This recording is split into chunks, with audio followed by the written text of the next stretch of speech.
you'd go into a tech conversation and be like, so what tech do you do? Is it the website? So you're like, no, it's more than that. Then outside of that, now it was, how do we scale the solution?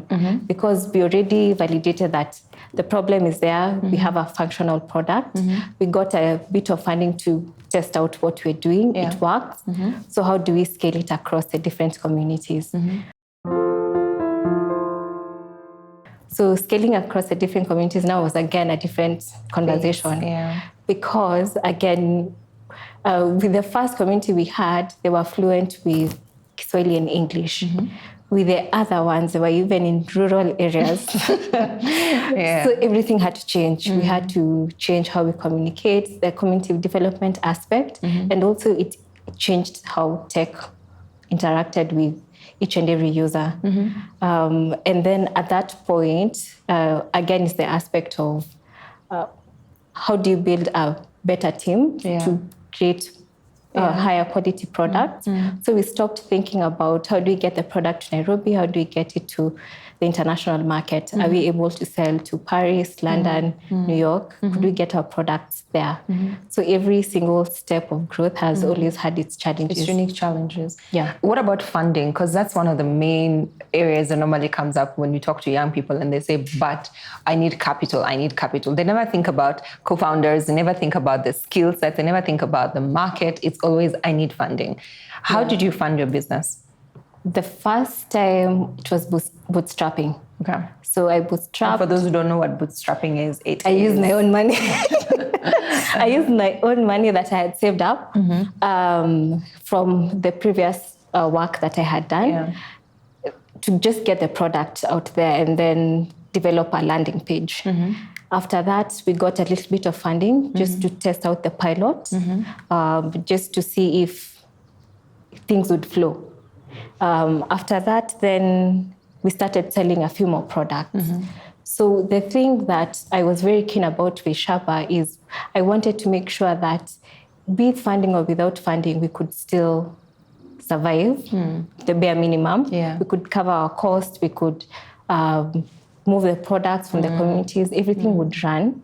So that's why we were also very keen about the product that we were selling. So it helped us like a lot.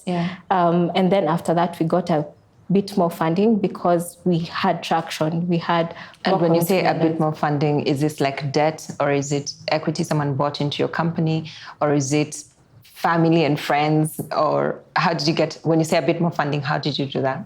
It was a combination of family and friends and also grant funding. Okay. So family and friends, they helped with the other aspect, not physical cash. So whatever they could do in terms of getting like logistics, transportation, if we're going for a community visit, they'd be like, okay, I'd really love to see what you're doing. We go together. So it covers like your logistical costs. Fair. Exactly. My sister Corey, she had never really understood what we do. So she was like, okay, Gloria, I'm coming with you. let me just see. So family and friends really came through, but also that aspect of grant funding that we had. In terms of the team structure, what I was able to do is I got them to buy into the vision. So they also fell in love with the problem. And the thing with tech people, they want to build something that people want to use and that has impact. So it was quite easy getting them on board. So I told them I couldn't pay you as much as your skill set is worth, but this is what I'm doing. And every single time, the vision, and every single time I'd be presenting, I'd definitely be highlighting your work. So they were like, okay, fine. I remember Grace was a bit hesitant and sang, but after they started saying, okay, there are people using the app. Okay, we need to develop the admin side. We need to do inventory, things like that. They bought into the entire system. So, which is amazing because that's one of the ways of always making sure that you get a bit more support for as little as possible in terms of costs. And in terms of expansion to the US or to the Western market, as you mentioned, and to Europe, how is that and how easy was it for you? Oh, it wasn't easy. I think we worked on it for 1 year. So the retailer side had to change. We had to integrate with DHL, who are more than willing to do it on our app. We had to get our documentation right.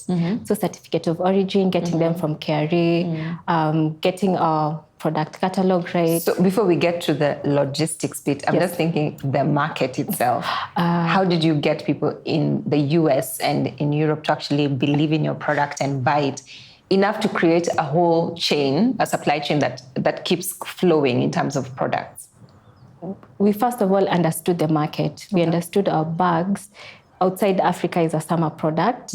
So for us, it wasn't difficult selling the product because they'd say they'd want to buy it because they associate it with summer. It's a nice bag, functional. So we already had demand for the product. The challenge was getting retailers to stock up the product because a client, if they want to buy the bag, they'd go to our website, see the shipping fee, and then cancel on it.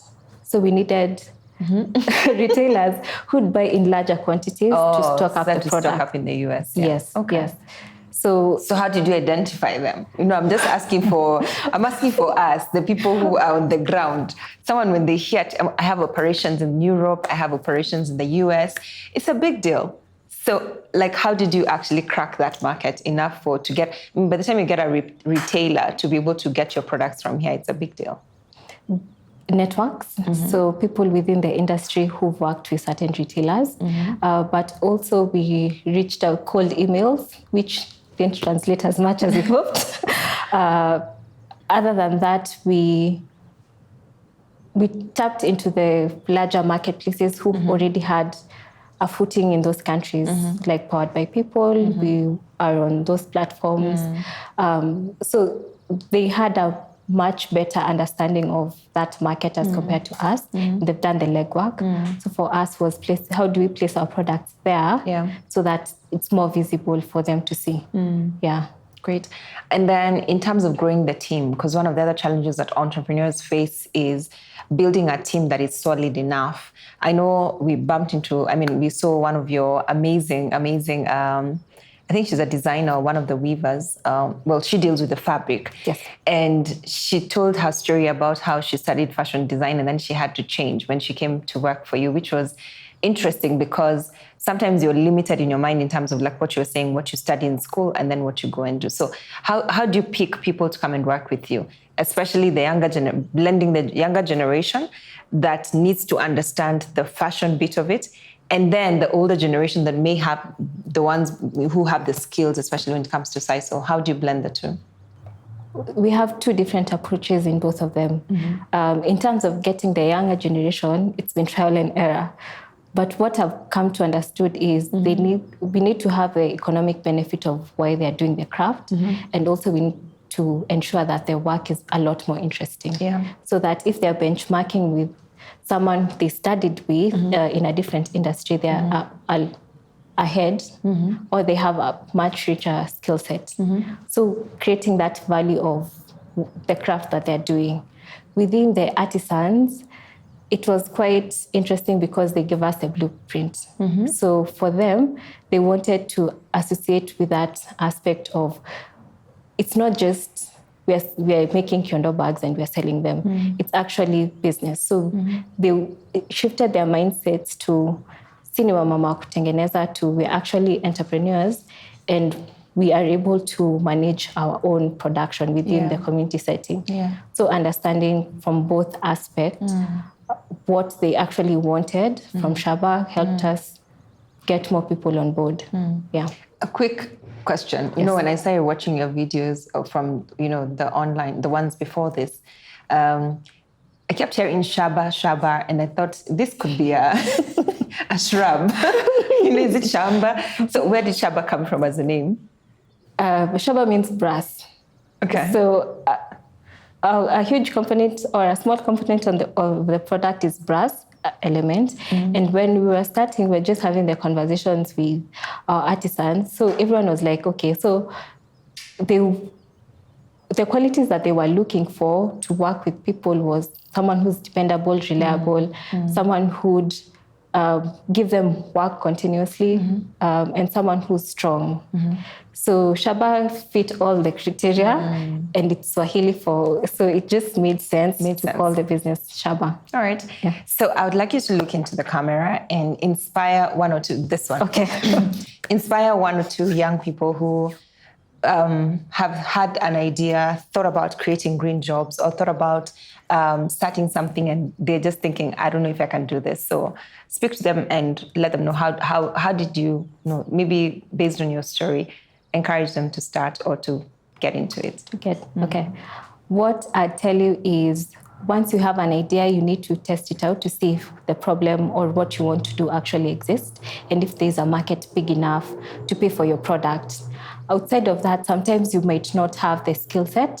So what you need to do is surround yourself with people who actually know what they're doing and learn as fast as you can.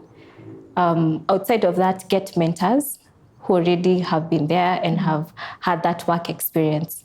It helps you a lot because you eliminate that aspect of trial and error, and also you get to have a deeper understanding in such a short period of time, because people are giving you all the information in probably 1 or 2 sittings.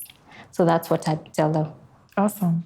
Thank you so much for coming today. Your story is inspiring. Keep going, keep expanding. We will talk offline on how we are buying those bags and how we are communicating and telling your story on other platforms as well. Asante sana. Thank you for having me. As you've heard, Gloria is an amazing young entrepreneur working in Kenya and has markets in different parts of the world, and is expanding and is definitely doing what she can to contribute to decarbonization and also contribute to creation of green jobs. And that's what we're all about as Jacob's Ladder. If you've heard her story, if you've not listened to the other part of it, which is a detailed part of how their operations run, please do connect to that video. It's also on our social media channels and platforms. You'll find the rest of the story there and the details about how they operate. You can do something, and this is amazing. You've had stuff, you've had from people who are running e-bikes and e-bicycles and sisal, translating sisal into fashionable pieces and fashionable accessories. There's a lot more that can be done and should be done by every single one of us. Everyone can play a role. You just have to find what that thing is within your community. Thanks for hanging out with Gloria and I today. Please do stay tuned for more of such stories to get inspired, challenged, and encouraged to start your own innovation and contribute towards creation of green jobs in Africa. My name is Sellah Bogonko, co-founder and CEO, Jacob's Ladder Africa, and this is Green Jobs Africa.